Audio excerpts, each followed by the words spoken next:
Hello दोस्तों, स्वागत है आप सभी लोगों का हमारे रियल लाइफ ट्रेडिंग जर्नी की एक नए वीडियो में। दोस्तों, आज के इस वीडियो में मैं आप सभी लोगों को अपने रियल लाइफ ट्रेडिंग जर्नी के बारे में बताने वाला हूं। दोस्तों, अगर आप लोग हमारे ट्रेडिंग जर्नी के बारे में सुन लेंगे, हमारी स्टोरी को आप लोग जान जाएंगे ना भाई, तो आपके आंखों में आंसू आ जाएंगे। क्योंकि हम लोगों की जो पहली स्थिति थी वो काफी ज्यादा खराब थी, और यकीन मानिए सेम हमारे स्टोरी की जैसे आप लोग की भी स्टोरी होगी। तो सब कुछ हम शुरू से आपको बताएंगे कि कैसे एक टिकिया समोसा बेचने वाला लड़का, कैसे एक वेटर की नौकरी करने वाला बंदा, कैसे एक एनसीसी का छात्र, कैसे एक गांव में जाकर घर घर पर सब्जी बेचने वाला लड़का आज ट्रेडिंग की स्किल सीखकर लाखों नहीं बल्कि करोड़ों की संपत्ति का मालिक बन गया है। और वो लड़का कोई और नहीं भाई बल्कि मैं खुद हूँ। तो मैं अपने बचपन के दिन से लेकर यानी कि अपने बचपना से लेकर आज तक की सारी जर्नी के बारे में आप लोग को बताने वाला हूँ। दोस्तों, जब मैंने अपने इस YouTube चैनल को शुरू किया था तो मेरा पहला वीडियो ही यही था, माई ट्रेडिंग जर्नी करके। तो उस टाइम पर मैंने जब ये पहला वीडियो अपलोड किया था ना, तो हमारे पास एक भी सब्सक्राइबर बेस नहीं था, यानी कि 0 सब्सक्राइबर थे। फिर भी मैंने उस वीडियो को बनाया था, लेकिन उस वीडियो में मैंने बहुत कुछ कवर नहीं कर पाया था क्योंकि हमारा कोई सब्सक्राइबर बेस नहीं था।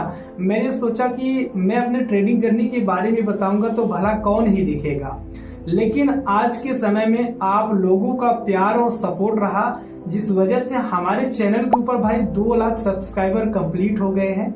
और आप में से बहुत सारे भाई लोग बोल रहे थे कि पंकज भाई प्लीज यार आप अपने ट्रेडिंग जर्नी के बारे में वीडियो बनाइए। तो भाई आप लोग के ही डिमांड पर मैं इस वीडियो को बना रहा हूँ। तो चलिए, सबसे पहले हम शुरू से सारी चीज को शुरू करेंगे और आपको एक एक चीज बताएंगे कि कैसे हम इतनी गरीबी से निकलकर आज भाई इतना शान और शौकत कमा रहे हैं आप लोग की दुआएं से। ठीक है, तो चलिए सबसे पहले हम सारी चीजों को भाई शुरू से शुरू करते हैं। तो दोस्तों, मैं अपने ट्रेडिंग जर्नी के बारे में बताने से पहले आपको थोड़ा सा पीछे लेकर चलता हूँ, यानी कि हम अपने बचपने के दिन में लेकर चलते हैं कि जब हमारा बचपना था तो हम लोगों की स्थिति कैसी थी। दोस्तों, हम बहुत गरीब फैमिली से बिलोंग करते हैं और आज के समय में हम एक मिडिल क्लास फैमिली हो गए हैं। लेकिन हमारा जो बचपना था भाई वो बहुत ही गरीबी में भी था। हम जो हमारे परिवार के लोग हैं, हमारे परिवार में पूरे 7 लोग हैं। हम 3 भाई हैं, हमारी मम्मी है, हमारे पापा हैं, हमारी एक बुआ है और एक हमारी दादी है। तो हमारी ये 7 लोगों की एक छोटी सी फैमिली थी। लेकिन दोस्तों, इस फैमिली में ना बहुत कुछ मतलब अच्छा नहीं था, क्योंकि हमारी जो मम्मी थी उनकी आंखों में भाई गैस की प्रॉब्लम थी, यानी कि उनका आंख बहुत ज्यादा हमेशा गड़ता था। और उनकी जो ये भौं की बरौनी थी ना भाई, टूट टूट कर उनकी बार बार आंखों में जाती थी। पता नहीं कौन सा रोग था, उनकी आंख इतना ज्यादा गड़ता था कि वो खाना भी ठीक से नहीं बना पा रहे थे, ना ही तो कोई काम भी कर पा रही थी। तो उनका इलाज करवाने के लिए हमारे पापा के पास उतना पैसा भी नहीं था, क्योंकि पापा जी का भी तबीयत ठीक नहीं रहता था। तो ऐसे मतलब बहुत दुखद मतलब जिंदगी हम लोगों के बीत रही थी। और हमारे जो पापा जी थे उनका मतलब उनके सीने में ना बहुत ज्यादा जलन हमेशा होता था। उनको टीबी नामक बीमारी हो गई थी, वो काफी ज्यादा हमेशा खांसते थे। तो खांसते थे इसलिए वो कोई काम भी नहीं कर पाते थे। लेकिन हमारे गांव में कारपेट का काम होता है, गलीचा बीनने का काम होता है, तो हमारे पापा जी उस गलीचे को बीनते थे। ठीक है, लेकिन जब उनको खांसी आती थी ना तो गलीचा बीनते समय छुरा चलाना पड़ता है। तो जब वो ऐसे बीनते थे, छुरा चलाते थे, तो जैसे उनको खांसी आती थी ना तो उनका उंगली कट जाता था। और जब उनका उंगली कट जाता था तो बहुत ज्यादा खून बहने लगता था। तो फिर वो 1.5 हफ्ते तक कुछ काम भी नहीं कर पाते थे, क्योंकि जब तक उंगली ठीक होता तब तक वो खटिया पर वैसे बैठे रहते थे। और खाने के लिए कुछ नहीं था तो वो भाई जैसे गांव में जाते हैं साहूकार के पास ना, तो कुछ ब्याज पर पैसे लेकर आते हैं। तो वो भी सेम वैसे ही किए, अपने बाल बच्चों को, अपने फैमिली को खिलाने पिलाने के लिए वो भी ऐसे ही लोगों से कर्ज लेते थे ब्याज के तौर पर। तो मतलब धीरे धीरे कर्जा उनके ऊपर बढ़ता जा रहा था और उनकी समस्याएं भी बढ़ती जा रही थी। लोग चिड़चिड़ा उनके अंदर होता जा रहा था, चिड़चिड़ापन। फिर इसके बाद दोस्तों हमारी जो बुआ और दादी थी, उन्होंने सोचा कि इस परिवार को कैसे ना कैसे करके भाई खिला जिलाकर आगे बढ़ाया जाए। हम लोग छोटे छोटे थे, तो हमारी जो बुआ और दादी है वो लोग बीड़ी बनाने का काम स्टार्ट किया, क्योंकि हमारे गांव में बीड़ी का भी कारोबार होता था। बीड़ी बनाकर लोगों को देते हैं तो वो मार्केट में जाकर सेल करते, तो उसका जो पैसा मिलता है वो लाकर उनको दे देते हैं। तो हमारी बुआ और हमारी जो दादी थी वो मतलब एक पर्सन थे जो ये काम करवा रहे थे। उनके यहाँ से सुरती पत्ती ये सब मतलब सुरती पत्ती लाते थे और बीड़ी बनाकर उनको देती थी, तो वो कुछ पैसे देते थे। तो उस बीड़ी के पैसे से हम लोगों का धीरे धीरे भाई लालन पालन होने लगा। तो धीरे धीरे ऐसे करके समस्याएं बढ़ती गई, क्योंकि हमारा जो एक भाई था, ठीक है, हम लोग बताए ना 3 भाई हैं जो हमसे बड़े हैं। हम तीनों भाई में सबसे छोटे हैं भाई, और जो हमारे बड़े भैया उनके बारे में भी अभी बताएंगे। लेकिन जो हमसे बड़े यानी कि मिडिल वाले भैया जी हैं, उनके पेट में ना बचपन से भाई उनके पेट में डाइजेशन सिस्टम खराब था, यानी कि वो कुछ भी खाते थे वो अपच हो जाता था, पचता नहीं था, और उनका पेट जो है बहुत तेजी से दर्द करता था। और हम लोग के घर में उतना ज्यादा पैसे भी नहीं थे कि उनका अच्छे से इलाज करवा पाए मम्मी पापा, क्योंकि वो खुद परेशान थे, बुआ भी परेशान थी। लेकिन धीरे धीरे हमारे भैया जी हैं वो बढ़ते चले गए। जब वो क्लास 8 में पहुंचे थे तो वो कुछ जानने लायक हो गए थे कि यार हमारे परिवार की स्थिति बहुत ज्यादा खराब है। फिर उन्होंने डिसीजन लिया कि हम जाएंगे भाई मुंबई कमाने के लिए। तो वो हमारे मामा जी से बात किए, हमारी मम्मी जी ने उनसे बात करवाया हमारे मामा जी से। तो हमारे मामा जी मुंबई में रहते थे और वो सिलाई का काम करते थे। तो हमारे भैया जी भी उन्हीं के पास में गए, मामा के पास में। तो हमारे भैया जी को भी वो सिलाई का काम सिखाए। तो धीरे धीरे भैया जी ऐसे सिलाई का काम सीख रहे थे। कुछ दिन बाद वो जब सिलाई सीख गए तो कुछ पैसे घर पर भेजने लगे। उससे धीरे मतलब हम लोगों का थोड़ा बहुत खर्चा चलने लगा था। लेकिन धीरे धीरे वो ट्रेडिंग के चक्कर में पड़ गए, शेयर मार्केट के चक्कर में पड़ गए, और उनको शेयर मार्केट का ऐसा नशा लगा ना भाई कि वो पूरी तरह से बर्बाद हो गए। ये भी हमारे भाई जी भी एकदम बर्बाद होने के बाद में एकदम जमीन से भाई ऊपर उठे, और उनका हमारे ऊपर बहुत ज्यादा सपोर्ट है। वो क्या थे कि जहां पर सिलाई करते थे उनका जो सेठ थे यानी कि उनके जो महाजन थे वो ट्रेडिंग करते थे, शेयर मार्केट में कुछ पैसे इन्वेस्ट करते, तो वहां से वो पैसे कमाते थे। तो जब वो ज्यादा पैसे कमाए रहते थे उनके महाजन यानी कि उनके सेठ हमारे भैया जी के, तो वो कारखाने में आते थे। 30-35 वहां पर कारीगर लोग काम करते थे, तो उनको कुछ पैसे देते थे, ठीक है, कारीगर को खुशी में पैसे भी दे देते थे और उस दिन काम भी वो नहीं करने देते थे। तो ऐसे धीरे धीरे करके उनके जो महाजन थे, जो सेठ थे, धीरे धीरे लगभग हर दिन ऐसे छुट्टी करने लगे। लोगों को 200-300 रुपया भी देते थे, नाश्ता पानी भी खर्चे करने के लिए, पार्टी करने के लिए पैसे देते थे, और कहते थे कि इस दिन काम बंद रहेगा। लेकिन जैसे जैसे उनके सेठ जी पैसा ज्यादा कमाने लगे, कारखाने को धीरे धीरे वो बंद करने लगे। फिर हमारे भैया जी जो थे वो सोचे कि यार हम लोगों को काम से निकाल देंगे, फिर हम लोग जाएंगे कहाँ, क्योंकि हमारी फैमिली जो है एकदम गरीब है, खाने के लिए हम तो मोहताज हो जाएंगे। फिर हमारे भैया जी ने बोला कि सेठ जी हमको मन निकालिए। सेठ जी बोले कि यार हम निकालना नहीं चाहते, लेकिन हमारी भी मजबूरी है, इस काम में हमें ज्यादा पैसा नहीं मिलता, इससे अच्छा हम काम करते हैं। तो हमारे भैया जी जो थे वो अपने महाजन के लड़के से बोले कि यार भाई आपके पापा जी काम क्या करते हैं जो इतना ज्यादा पैसा कमाते हैं और कंपनी भी बंद कर रहे हैं, कारखाना भी बंद कर रहे हैं। तो उनका जो लड़का था वो बोला कि हमारे पापा जी शेयर मार्केट में पैसे इन्वेस्ट करते हैं, ट्रेडिंग करते हैं और वो पैसे कमाते हैं। तो हमारे भैया जी ने सोचे कि यार भाई मैं भी यही चीज करूंगा, मैं भी थोड़ा पैसा कमा लूंगा तो बढ़िया रहेगा। फिर वो गए अपने सेठ के पास में, बोलने लगे कि सेठ हमें ट्रेडिंग सिखा दो। तो जो सेठ था उनका खूब मजा लिया, बोला कि यार भाई तेरे बस की बात नहीं है, इसमें जिगरा चाहिए होता है। तो वो बोले कि सेठ हमारे पास जिगरा वगैरह सब कुछ है, बस हमारे पास पैसा नहीं है, कैसे भी करिए हमको सिखा दीजिए, हम बहुत गरीब हैं। तो सेठ बोला देखो भाई इसको सीखने में ना लोग बर्बाद हो जाते हैं और जो सीख लेता है वो एकदम आबाद हो जाता है। तो धीरे धीरे वो जो सेठ था उनको ट्रेडिंग सिखाने लगा और भैया जी से बोला कि आप अभी ट्रेड मत करना, केवल सीखना। लेकिन हमारे भैया जी मतलब गरीबी से जूझ रहे थे। वो सोचे कि हम भी चुपके चुपके मतलब करेंगे ट्रेडिंग, हमारा भी थोड़ा सा पैसा आएगा तो मतलब घर का खर्चा अच्छे से चल जाएगा। लेकिन वो कमाने के चक्कर में धीरे धीरे बिना सीखे कर रहे थे, तो पूरा पैसा गंवाते जा रहे थे। फिर वो एकदम टेंशन में आ गए थे और घर पर फिर फोन लगाना बंद कर दिया। क्योंकि भाई किसी भी इंसान के पास जब पैसे नहीं रहते ना, तो वो चिड़चिड़ापन में आ जाते हैं। तो सेम वही घटना उनके साथ में हुआ, बहुत ज्यादा चिड़चिड़ापन हो गए। फिर घर वाले एकदम परेशान हो गए कि हमारे बड़े लड़के का फोन क्यों नहीं आ रहा है घर पर। लेकिन भैया जी हमारे भले से मतलब पैसे नहीं कमा पा रहे थे, लॉस कर रहे थे, लेकिन वो ट्रेडिंग से बहुत कुछ सीख रहे थे।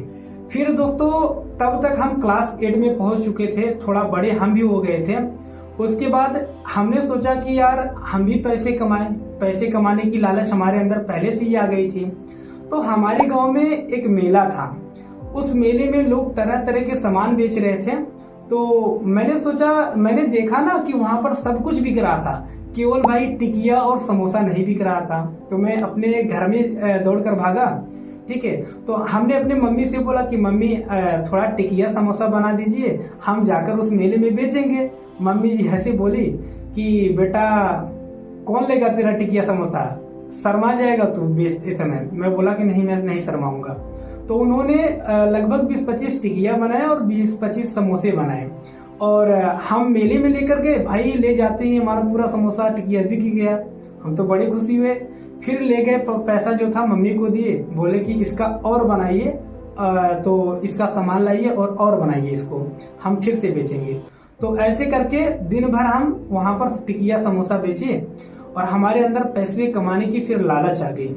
तो हमारे गांव के आसपास में जितने भी मेले लगते हैं, हम दोनों भाई जाते हैं। यानी कि हमसे जो बड़े थे, मिडिल वाले, बड़े भैया तो मुंबई में थे, और जो हमसे बड़े थे मिडिल वाले, जिनका पेट सही नहीं रहता, तो हमारी मम्मी समोसा बना कर देती हमारे मिडिल भैया को। वो लाकर हमको मेले में पहुंचा देते और हम मेले में वो बेचते थे। जब तक हम बेचते रहते तो वो दूसरा मतलब थाली का समोसा लेकर चले आते थे। तो ऐसे ऐसे हमारा जो गुजारा था धीरे धीरे हो रहा था। लेकिन दोस्तों ये खुशी का पल मात्र कुछ ही दिन के लिए रहा, क्योंकि जब मेले वाला सीजन बंद हो गया तो हम लोगों को फिर कुछ समझ ही नहीं रहा था कि हम लोग क्या काम करें। इसके बाद दोस्तों हमारे गांव से कुछ दूर पर एक मंडी है। ठीक है, तो वहां से हम जिसे गांव में बोलते हैं ना कोपर, आम जो पका रहता है उसको कोपर बोलते हैं। कोपर था और तरबूज था, उसको हम लाए घर पर साइकिल से। तब तक लगभग हम 9 में पहुंच चुके थे। तो उसको लाकर रमजान वाला सीजन था, तो घर घर पर जाकर हम उसको बेचते थे। जो मुस्लिम कास्ट के लोग रहते थे वो हमारा बड़े प्रेम से खरीदते थे, क्योंकि हमारा बेचने का जो तरीका था ना वो काफी अलग था। जो जैसे लगते थे उनको हम वैसे कह के बुलाते थे प्यार से, तो वो लोग खरीद लेते थे। लेकिन दोस्तों जैसे ही रमजान बीता, जैसे ही गर्मी का महीना बीता, तो लोग ये फल फ्रूट भी खरीदना बंद कर दिए। इसके बाद हमारी मुसीबतें बढ़ती गई। उसके बाद भाई हम दौड़ने के लिए ग्राउंड पर जाने लगे। ग्राउंड पर कुछ लोग थे, बोले कि पंकज आप एनसीसी ज्वाइन कर लीजिए, उससे आपको आर्मी में जाने से बहुत फायदा होगा। तो हम भाई एनसीसी ज्वाइन कर लिए। एनसीसी ज्वाइन जब मैंने किया ना, तो हमारी थोड़ी सी मुश्किलें और बढ़ गई थी, क्योंकि दोस्तों धीरे धीरे पढ़ाई लिखाई का पैसा भी खर्च बढ़ रहा था। तो उस खर्चे को निकालने के लिए ना हमने सोचा कि हम सब्जियां बेचेंगे घर घर पर जाकर। तो सुबह में हम कोचिंग चले जाते थे। कोचिंग जाने के बाद में जब कोचिंग कर लेते थे ना, तो हम जाते थे सब्जी मंडी में सब्जियां खरीदने के लिए, और सब्जी मंडी से सब्जी खरीद कर लाते थे, घर पर रख देते थे, और फिर हम खाना पीना खाकर अपने कॉलेज में चले जाते थे। और जब हम कॉलेज में जाते थे तो कॉलेज में 1 बजे जब पढ़कर छुट्टी होता था, हम लोगों का 1 बजे छुट्टी हो जाता था, तो सभी स्टूडेंट लोग अपने घर के लिए चले जाते थे। लेकिन हम लोग जितने लोग एनसीसी लिए थे वो परेड करने के लिए रुक जाते थे। तो 1 बजे से 3 बजे तक हम लोगों का परेड होता था, और 3 बजे के बाद जैसे हम लोग छूटते थे ना, तो हम घर पर चले आते थे। और जो सब्जी लाकर मैंने सुबह में मंडी से लाकर घर पर रखा था, उस सब्जी को लेता था और गांव में घर घर पर घूम घूम कर सब्जियां बेचने लगता था। मैं बड़े यूनिक तरीके से सब्जी बेच रहा था। मैं बोला था कि धनिया, मरचा, टमाटर, आलू, प्याज, अदरक, हरियर मरचा, घरे का खर्चा, तो बड़ा फनी फनी मूवमेंट में बेच रहा था, तो लोग पसंद कर रहे थे, सब्जियां ले रहे थे। तो सब्जी बेच बेच कर डेली का हम 200-250 रुपया कमा लेते थे। तो हमने सोचा कि भाई 200-250 रुपये से क्या ही हो जाएगा, हमें तो और भी ज्यादा पैसा कमाना है। फिर हमने हमारे गांव में एक तेरही था, तो वहां पर कुछ वेटर लोग आए थे, और वो जो वेटर थे ना हमारे गांव के ही कुछ लोग थे, कुछ लोग बाहर के थे। तो उनसे पूछा कि भाई आप लोग ही यहाँ पर क्यों खिला रहे हो? तो वो बोले कि भाई इसके लिए हमको पैसा मिलता है। मैंने सोचा कितना मिलता है, पूछा उनसे, तो वो बोले कि 300-350 रुपया मिलता है हमको। तो हमने सोचा कि भाई हम भी यही करें, क्योंकि दिन में हम काम करके सब खाली हो गए रहते हैं, और वेटर वाला जो काम रहता है वो तो रात कर रहता है। तो मैंने एक जो वेटर लोग का मालिक था उससे जाकर बात किया, बोला कि भाई हमें भी वेटर की नौकरी पर रख लो। तो वो बोला कि चलो पंकज ठीक है, रख लेता हूँ। तब से हम जितने दिन मतलब शादी ब्याह वाला सीजन रहता था उसके साथ वेटर की नौकरी करने के लिए जाते थे।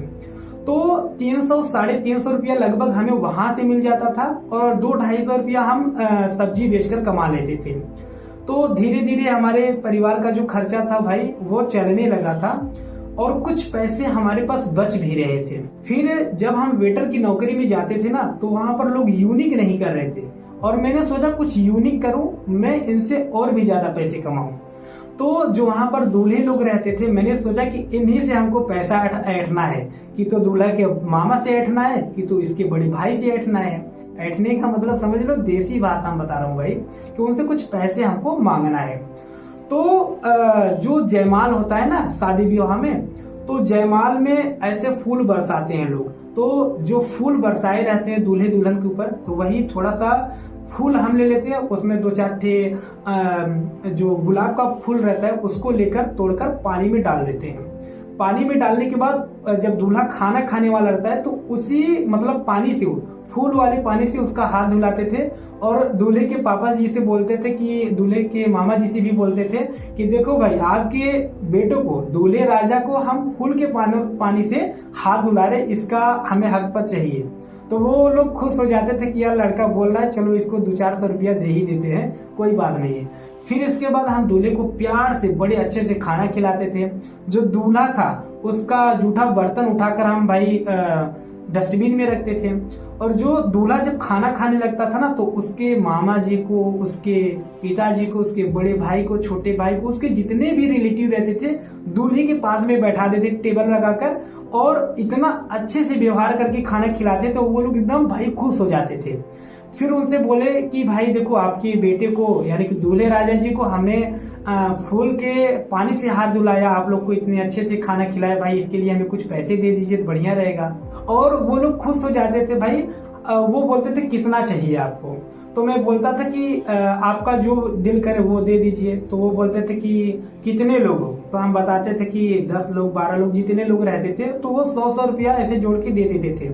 तो हम उनको, जो हमारे वेटर में साथी लोग थे, उनको केवल हम एक ठंडा पिला देते थे, वो लोग खुश हो जाते थे। बाकी जितना पैसा था हम रख लेते थे, वो लोग कुछ नहीं बोलते थे, क्योंकि सारा का सारा दिमाग और मेहनत हमारा ही था।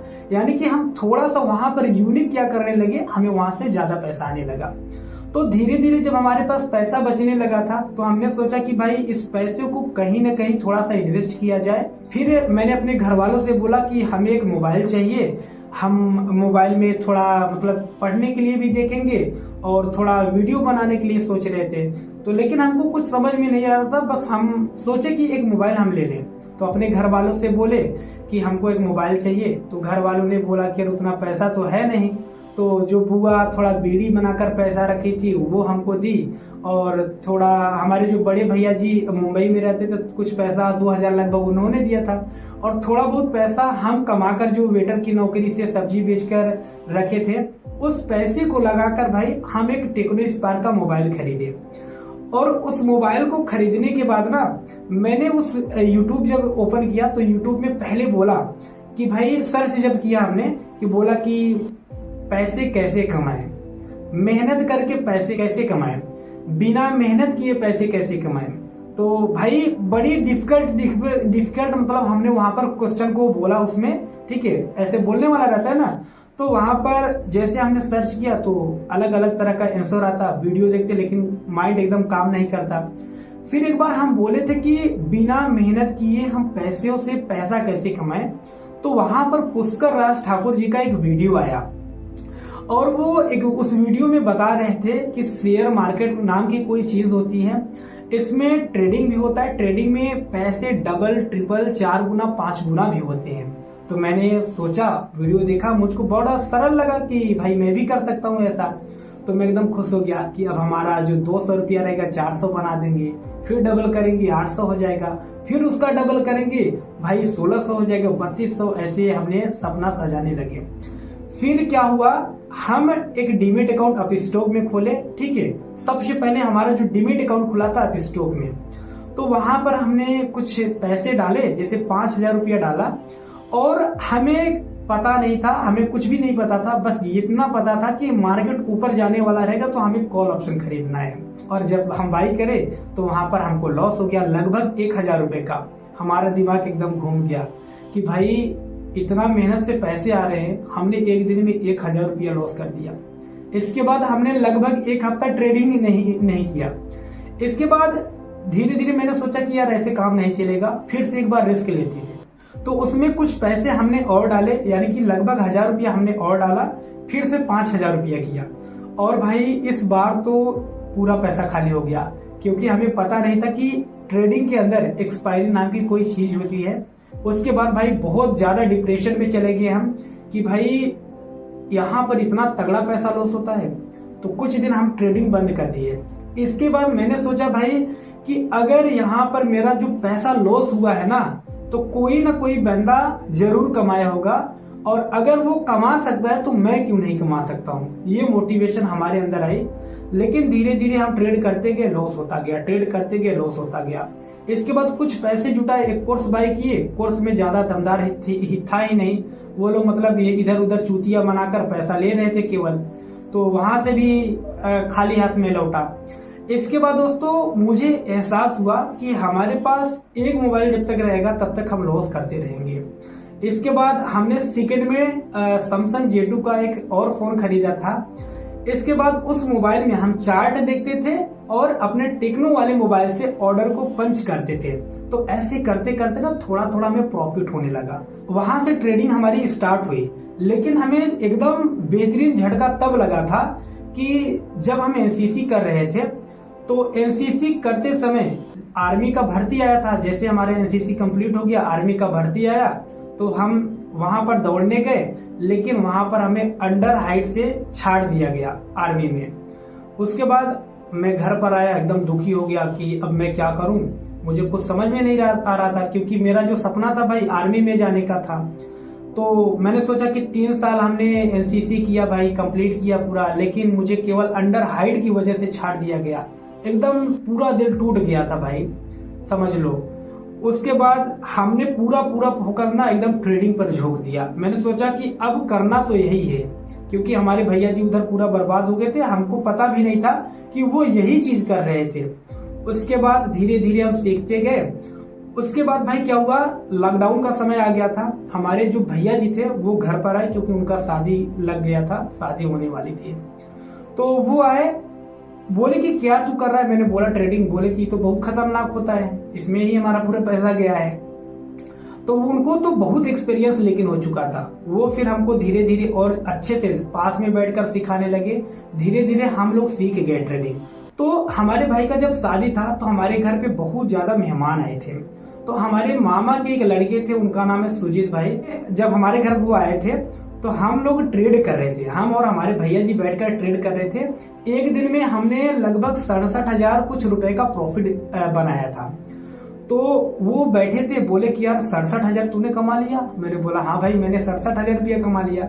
वो बोले कि यार मैं यूट्यूब पर बनाता हूँ वीडियो, 1 महीने में मेरा लगभग 20-22 हजार रुपया आता है, और आप लोगों ने यहाँ पर 10-15 मिनट बैठकर 67,000 रुपया कमा लिया। आखिर वो बोले कि ये कैसे होता है, आप बताइए इसके बारे में जरा सा। तो हम उनको एकदम बढ़िया से समझाने लगे कि देखो शेयर मार्केट होता है, शेयर मार्केट के अंदर ट्रेडिंग होता है, ये ऐसे होता है वैसे होता है। तो वो बोले ना कि यार पंकज भाई ठीक है, मैं थोड़ा सा इसके बारे में वीडियो देखता हूँ। तो वो वीडियो देख के उनको कुछ समझ में नहीं आ रहा था। फिर वो जो वीडियो में देखे रहते तो वो आकर हमसे पूछते थे कि यार ये चीज आप कैसे किए, कैसे ये चीज क्या होता है। तो हम उनको बताते थे, वो बोलते हैं कि यार वही चीजें मैं वीडियो में देखता हूँ, मुझे नहीं समझ में आता है, लेकिन जब तुम बताते हो मुझे तो एकदम हमारे ठठरिया में समझ आता है, यानी कि हमको एकदम बढ़िया से समझ में आ जाता है। तो सुजीत भाई बोले कि पंकज ऐसा करो ना कि जो चीज आप हमें बता रहे हो सेम यही चीज आप YouTube पर भी बताओगे तो बहुत बढ़िया रहेगा, क्योंकि जितने बहुत सारे गरीब भाई लोग हैं ना, बहुत सारे लोग हैं जो ट्रेडिंग करके पैसे कमाने चाहते हैं, आप उनको बताओ क्योंकि वो अच्छे से आपकी बात को समझ पाएंगे। फिर मैंने बोला कि भाई हमें तो YouTube पर वीडियो बनाने ही नहीं आता, तो सुजीत भाई ने हमें YouTube पर वीडियो बनाना सिखाया, अपलोड करना सिखाया, थंबनेल बनाना सिखाया, सारा चीज हमको सिखाया। और तब से हम YouTube पर वीडियो बनाने लगे और धीरे धीरे मैं इतना अच्छे से वीडियो बनाता गया, इतना सरल भाषा में वीडियो बनाता गया कि आप लोगों को पसंद आया और आप लोगों ने हमारे चैनल को सब्सक्राइब किया भाई। और आज हमारा जो परिवार है, जो पहले एक टाइम पर बहुत गरीब होता था, जहां पर हमारी मम्मी की आंखों का दर्द मतलब जा नहीं रहा था, हमने उनकी आंखों का इलाज करवाया। आज वो पूरी तरह से भाई ठीक है, एकदम सही सलामत है मम्मी हमारी।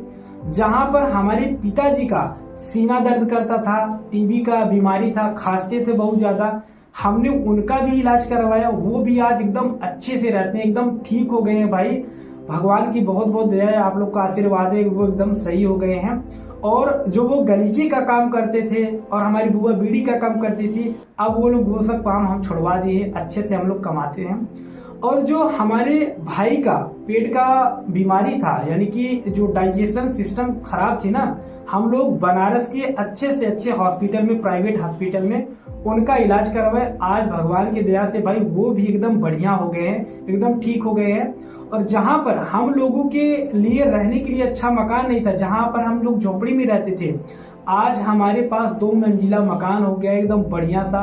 हमारा अच्छा खासा भी घर भी बन रहा है और हम लोगों का बढ़िया से एकदम ऑफिस भी बन रहा है। आप लोग को अच्छे से सिखाने के लिए डिजिटल बोर्ड लगवा रहे हैं, सब कुछ एकदम डिजिटली कर रहे हैं ताकि आप लोग को अच्छे से ट्रेडिंग सिखा पाए। बल्कि हम लोग 1-2 जगह पर भाई जमीन जायदाद भी लिखा लिए हैं और ये सब कुछ आप लोगों की ही बदौलत हुआ।